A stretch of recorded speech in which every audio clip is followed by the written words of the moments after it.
ये देखें, अब इसका हम निवाला लेते हैं। अच्छा क्रीम दिख रही है, देखें, मतलब क्रीम भर भर के डाली हुई है। बिस्मिल्लाह।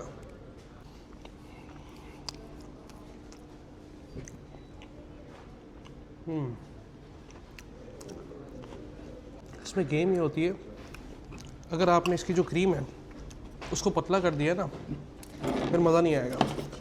इसको परफेक्ट टेम्परेचर पे, टेम्परेचर नहीं मतलब एक परफेक्ट अलाइनमेंट पे इसको चूल्हे से निकालनी पड़ती है, फिर इसमें बटर डाल के इसके ऊपर गिरानी पड़ती है, तो फिर जाके बनती है। थोड़ी ज़्यादा क्रीम पतली हो जाती है ना, तो ख़राब कर देता है उसे वो।